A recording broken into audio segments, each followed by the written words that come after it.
So guys, for the first step, if you're using a VPN or proxy, then you want to disable it. For the next step, you want to go to search and type in view network connections. Click on it. And now once you're on this, you want to find your network adapter, double click on it. And then click on properties.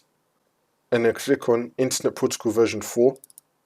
Make sure that you have obtain an IP address automatically selected. And now under it, you want to select obtain DNS server address automatically. So keep it on the default options and then click on OK.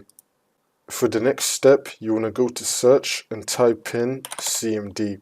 Now you want to run it as administrator. And then click on yes.